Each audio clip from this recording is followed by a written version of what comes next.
بسم اللہ الرحمن الرحیم۔ رضی الدین سید ایک حدیث پیش خدمت ہے جو مسلم شریف میں باب شفاعت میں آئی ہیں، جس کے راوی حضرت عبداللہ بن مسعود رضی اللہ تعالیٰ عنہ ہیں۔ آپ بیان کرتے ہیں کہ جنت میں برسوں کی سزائیں بھگتنے کے بعد اور کالی کلوٹ حالت میں، خستہ حالت میں، ایک جنتی مسلمان لنگڑاتا ہوا، لڑکھڑاتا ہوا جنت دوزخ سے باہر نکالا جائے گا، اور جب وہ دوزخ سے باہر نکال دیا جائے گا تو اسے بے انتہا سکون اور راحت محسوس ہوگی، اور وہ اللہ تعالیٰ کا شکر ادا کرے گا۔ لیکن ابھی وہ اس حالت میں کچھ ہی دیر ٹھہرا ہوگا کہ اس کے سامنے کچھ فاصلے پر ایک درخت اللہ تعالیٰ کھڑا کر دے گا۔ وہ دیکھے گا کہ یہ درخت ذرا مزید سایہ دار ہے اور اس کے پاس ایک چشمہ بھی ہے، تو وہ اللہ سے بے قرار ہو کر پکار اٹھے گا، طلب کرے گا کہ اللہ تعالیٰ مجھ پر آپ نے اتنا کرم کیا ہے تو ایک تھوڑا کرم اور کر دیجئے کہ مجھے اس درخت کے پاس پہنچا دیجئے۔ اللہ تعالیٰ اس سے سوال کریں گے کہ میں تیرا یہ وعدہ، تیرا یہ مطالبہ، تیری یہ فرمائش پوری کرتا ہوں، لیکن اس بات کا اقرار کر کہ اس کے بعد تو مجھ سے کوئی مزید سوال نہیں کرے گا۔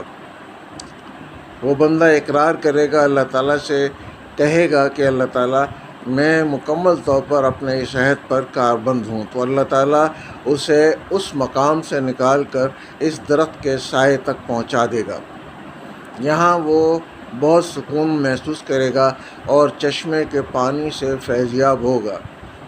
ابھی کچھ عرصہ اسی حالت میں گزرے گا کہ اچانک اس کے سامنے کچھ فاصلے پر مزید ایک درخت اللہ تعالیٰ نے کھڑا کر دیا ہے۔ وہ دیکھے گا کہ یہ درخت تو اس سے بھی زیادہ گھنا اور سایہ دار ہے، اور اس میں ہوائیں بھی تیز چل رہی ہیں اور پانی کا چشمہ بھی اس میں زیادہ نظر آ رہا ہے۔ تو اپنی بے قرار طبیعت سے انسان کی مجبور ہو کر وہ جہنم سے نکلا ہوا آخری جنتی اللہ تعالیٰ سے اچانک فریاد کرے گا کہ اللہ تعالیٰ میں دیکھ رہا ہوں کہ یہ درخت میرے سامنے موجود ہے، آپ مجھے اس درخت تک مزید پہنچا دیجئے۔ اللہ تعالیٰ فرمائیں گے یہ تو اپنی اقرار کے خلاف بات کر رہا ہے، تو نے مجھ سے تو یہ وعدہ کیا تھا کہ اب میں مزید کوئی طلب نہیں کروں گا۔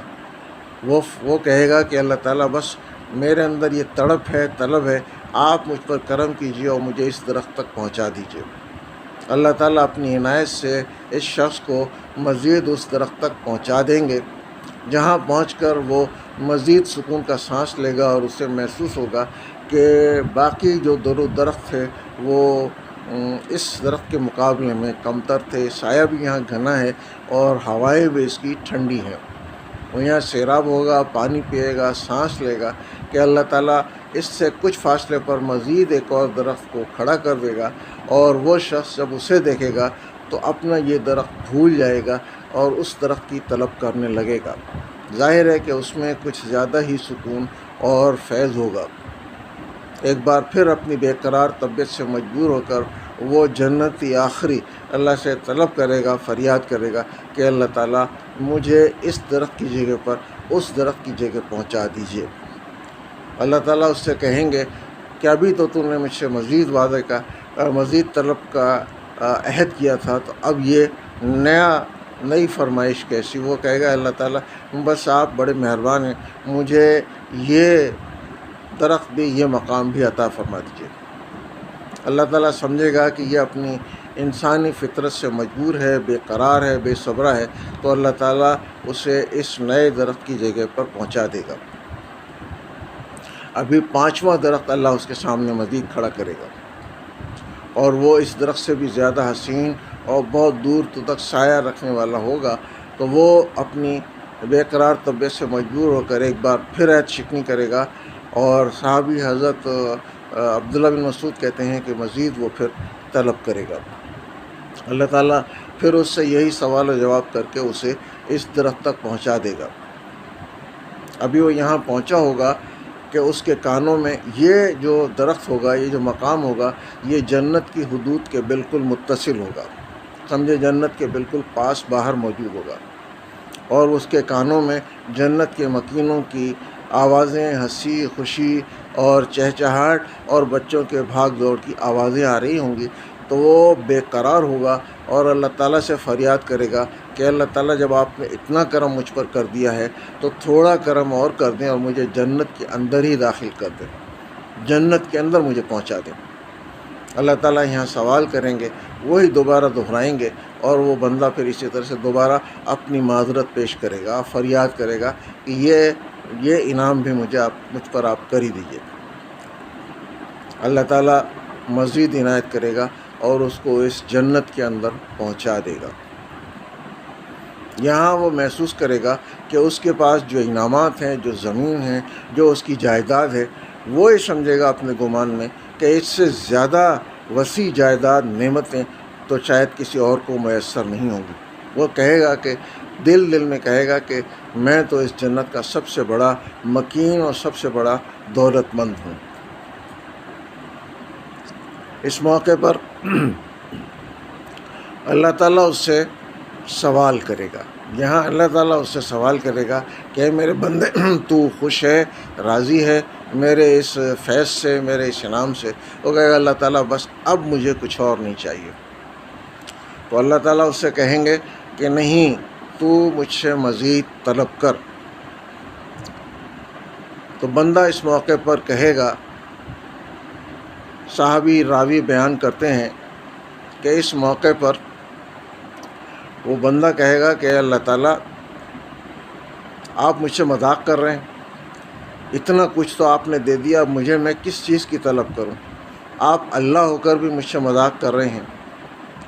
تو صحابی اس موقع پر فرماتے ہیں کہ سامعین سے انہوں نے پوچھا، ہنسنے لگے اور پوچھا کہ مجھ سے پوچھو کہ میں اس موقع پر کیوں ہنسنے لگا ہوں۔ انہوں نے جواب دیا کہ فرمائیے۔ آپ صحابی نے فرمایا کہ اس کی وجہ یہ ہے کہ یہاں تک قصہ بیان کرتے کرتے نبی صلی اللہ علیہ وسلم بھی اسی طرح سے ہنس پڑے تھے، اور اسی طرح سے آپ نے تمام صحابہ سے پوچھا تھا کہ مجھ سے سوال کرو کہ میں یہاں کیوں ہنسا ہوں۔ پھر نبی علیہ السلام نے فرمایا تھا کہ میں اس مقام پر اس لیے ہنسا ہوں کہ یہ واقعہ بیان کرتے کرتے آپ صلی اللہ علیہ وسلم نے بیان کیا کہ اللہ تعالیٰ خود بھی ہنس پڑے تھے جب اس بندے نے کہا کہ آپ اللہ ہو کر بھی مجھ سے آپ اسی طرح سے مذاق کر رہے ہیں۔ تو اللہ کہے گا میں تجھ سے مذاق نہیں کر رہا ہوں، بلکہ میں تجھے اتنا اور اتنا اور اتنا اور دے رہا ہوں، یعنی میں جو حاصل ہے تجھے، میں اس سے بھی 3 گنا تجھے مزید دے رہا ہوں۔ واضح رہے کہ یہ اس آخری جنتی پر فیض کا بیان ہے جو جنت سے جھلستی ہوئی حالت میں برسہ برس کے عذاب پہ بھگڑتا ہوا، لنگڑاتا لڑکھڑاتا ہوا اور بری حالت میں باہر نکلا تھا۔ اللہ کہے گا میں نے تجھے بہت نوازا، اور بہت خوش ہوگا۔ اتنی دیر میں اس کے پاس حوریں آئیں گی اور اسے پکڑ لیں گی اور کہیں گی کہ ہم تمہاری بیویاں ہیں، ہم تمہاری زوج ہیں۔ یہ مکمل حدیث ہے۔